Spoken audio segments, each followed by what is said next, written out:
Assalamualaikum warahmatullahi wabarakatuh. Semangat pagi. Ketemu lagi dengan channel GPS Coy, channel yang membagikan sedikit tentang pengalaman saya tentang burung kicau. Baiklah teman-teman, pada kesempatan kali ini saya akan mengulas yaitu cara memandikan murai batu ya. Jadi memandikan murai batu ini penting sekali dilakukan. Kenapa? Biar tubuh murai batu yang kita miliki itu fresh gitu ya.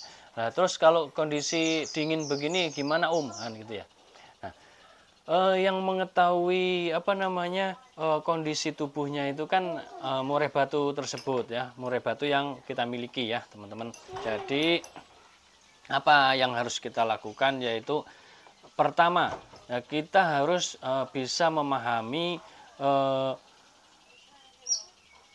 maunya bagaimana mandinya. Nah, gitu. Itu perlu kita ketahui juga ya. Jadi misalnya dia itu maunya tiap malam, misalnya gitu kan. Ya udah, masukkan keramba tiap malam kan gitu. Nah, ketika misalnya ketemu tiap malam itu kan. Nah, ketika cuaca dingin begini, itu bagaimana ya? Tetap aja dimasukkan keramba, ya kan, ditunggu dia itu mau mandi enggak. Kalau enggak mau mandi, masukkan lagi ke kandang gitu ya.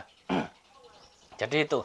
Jadi tetap ya, untuk kemauan mandinya itu jangan kita batasi, karena kan kita beranggapan gini ya, waduh dingin nih, dingin gitu kan, dingin takutnya kenapa-napa. Enggak ya teman-teman, justru karena misalnya kita batasi ya, kita batasi tapi dia pengen mandi, nah itu bahayanya kalau dia pengen mandi tapi tidak tersampaikan mandinya atau tidak tercukupi mandinya, itu bisa berefek pada, yaitu contohnya ngembang bulu, terus cabut bulu. Nah itu paling fatal, itu cabut bulu gitu ya, gigitin bulunya gitu kan. Nah itu teman-teman ya. Jadi meskipun kondisi dingin, tetap coba dimasukkan. Kalau nggak mau, tunggu 10 menit atau 15 menit dia nggak mau mandi, ya sudah, masukkan lagi aja. Masukkan lagi ke dalam sangkar, terus kasih EF ya. Apa EF-nya? Bisa ulat hongkong 2 ekor misalnya gitu ya. Dikasih ulat hongkong 2 ekor. Tapi jangan sering-sering teman-teman ya. Terus jangan banyak juga. Misalnya posisi dingin dikasih tiap hari 5 ekor 5 ekor gitu ya. Ya nanti bisa juga ada bulu yang jatuh gitu kan.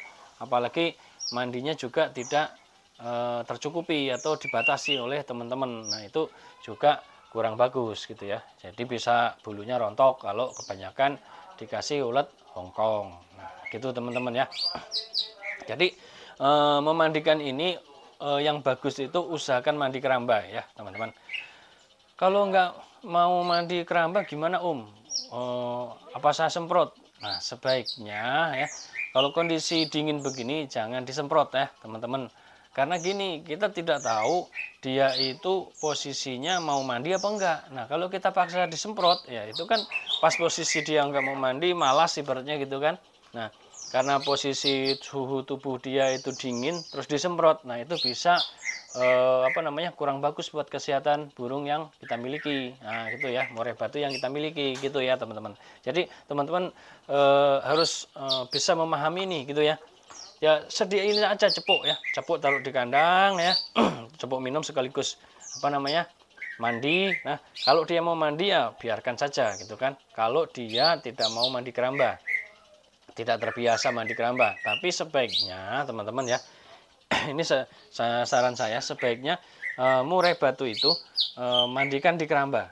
Nah itu kenapa harus mandi di keramba, yaitu dia itu akan lebih puas ya, mandinya itu lebih puas, terus melatih mental juga ya kan. Nah kan otomatis seluruh tubuhnya kan gerak ya. Ketika mandi gitu kan, wah gitu ya, selulup gitu ya. Jadi digibasin semua, kepalanya masuk ke air, terus sayapnya juga basah ya kan. Habis itu sama dia dibersihin ya kan, jebur lagi. Nah disitulah mental akan mulai terbentuk. Nah disitu teman-teman ya.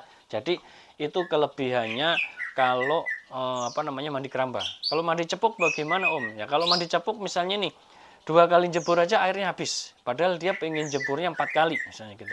Nah kan jadi jadi ya nanggung gitu. itu kelebihan mandi keramba. Nah Jadi usahakan ya teman-teman, murai batu yang teman-teman miliki itu mandinya di keramba. Itu kalau bisa jangan disemprot, kecuali dua cara itu tidak ada yang dimaui oleh murai batu yang teman-teman miliki. Misalnya nih, udah dikasih cepuk tapi kok nggak pernah mandi gitu kan. Nah, dimasukin keramba tapi nggak mau mandi gitu kan. Nah, apakah saya semprot aja gitu kan. Nah, pertama gini, disemprot boleh ya, disemprot boleh, tapi posisi di dalam keramba. Kenapa posisi nyemprotnya di dalam keramba? Untuk melatih apa namanya, biar dia itu mau mandi di keramba. Nah, gitu teman-teman ya. Terus nyemprotnya bagaimana misalnya gitu. Nyemprotnya spray halus. Nah, jadi dispray apa, murai batunya dispray ya kan, sampai bulunya itu kelihatan basah gitu kan. Nah, dari situ biasanya dia kalau naluri mandinya ada, dia itu akan jebur teman-teman. Nah, tapi emang lama sih, nunggunya lama, bisa setengah jam gitu ya, lama. Jadi habis kita semprot itu, cirinya dia kalau mau mandi di dalam keramba itu, dia biasanya apa namanya, ngeringin bulu. Habis kita semprot pakai spray tadi kan, nah bulunya basah ya kan, nah dia apa, mulai dikeringin gitu ya, disisir-sisir gitu pakai paruhnya. Nah, setelah itu biarkan saja, dipantau, dilihat ya, dipantau. Nah, dia itu bagaimana? Nah, ketika sudah seperti itu, kondisi sudah disemprot gitu, biasanya dia kalau pengen mandi lagi dia akan jebur teman-teman. Nah, itu hanya sebatas pengalaman saya saja untuk apa namanya, melatih murai batu itu mandi di keramba gitu. Ada juga saya dulu punya murai batu juga tidak mau ya, udah dispray begitu, udah basah ya di dalam keramba, juga tidak mau jebur. Sampai tiap minggu tak gituin terus ya, tapi tetap nggak mau jebur. Justru dia senengnya kalau disemprot. Nah, kan aneh ya. Nah, dari sini teman-teman bisa memahami. Nah, ini burung yang kita miliki itu bagaimana modelnya, sukanya disemprot atau bagaimana gitu. Kalau murai batu yang tipenya suka disemprot, kalau disemprot dia tuh diem aja ya teman-teman. Jadi dia hanya diem terus mojok gitu ya, disemprot diem aja. Nah, itu cirinya dia maunya disemprot gitu ya. Kalau suruh mandi di keramba nggak mau, dikasih cepuk juga nggak mau, maunya disemprot. Kalau disemprot diem ya kan, misalnya nangkring nih, disemprot diem aja gitu, berarti dia itu kecenderungan lebih suka disemprot daripada mandi di dalam keramba atau dicepuk. Nah, itu ya teman-teman ya, cara memahaminya seperti itu. Ini cara mandi untuk murai batu ya, sebaiknya di keramba. Kalau memang nggak bisa di keramba, latihan lagi dicepuk. Kalau misalnya nggak bisa dua-duanya, yaitu disemprot. Gitu ya teman-teman. Demikian ini cara mandi murai batu. Ini pakai apa, pemakan pur apa saja caranya sama ya teman-teman, gitu ya. Demikian teman-teman, akhirnya wassalamualaikum warahmatullahi wabarakatuh. Semangat pagi.